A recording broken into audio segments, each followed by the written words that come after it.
Sort of having recaptured some, gotten back into your stride a little bit, had some good games in the past few times out. What kind of difference are you feeling these last few games from when you were in that slump? I'm just feeling more comfortable going out, just being aggressive from the start, and just taking shots that we need and shots that look open to me, and just looking for my teammates' entrances. These last, few games, you seem to have sort of gone away from the three-pointer, not shooting it as much. Has that been a conscious decision for you, or is that just sort of how it's coming in the flow of the game? I would say that this is how it's coming in the flow of the game. Like, I try not to just go out and just jack up threes all the time, and I just try to let the game come to me as it comes. And lately, it's just been layups and pull-ups, so that's what I've been doing.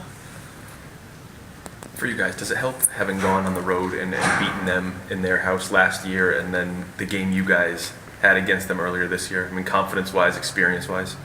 Yeah, it does, because I feel like they're beatable. I feel like when we go in there, we just have to come in there and ready to play for 40 minutes and match their intensity from the start of the game all the way to the end, because it's going to be a game played for 40 minutes.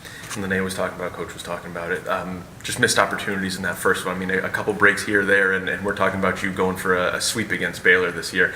You talk about that, the first meeting, and what you guys learned from that one. We just have to go in there focused, just ready to play, and limit our turnovers and just have less mistakes. And we can't have as many breakdowns as we had in the game before.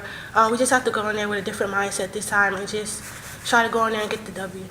What's the key to that? What's the biggest, if there's one factor you guys are focusing on heading into Baylor, what is it?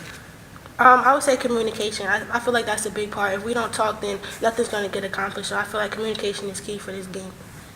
6 games left. Opportunity here for a really big win on the road against a ranked team, resume builder, things like that. I mean, can you talk about the importance of this one and what that can do for you heading down the stretch? It's very important, because if we're trying to make the NCAA tournament, this game is very important, including the next 5 after this one. I feel like we just have to go in there just ready to play, and just all our games that are left, we just have to be ready to play and just focus. And then just the same thing I was asking Lene also. Coach talked about the start of this game, those first 8 minutes, and how Baylor can kind of really get after teams. What have you seen from them on tape, and how important is that going to be for you guys to make sure you get a good start on the road? It's going to be very important.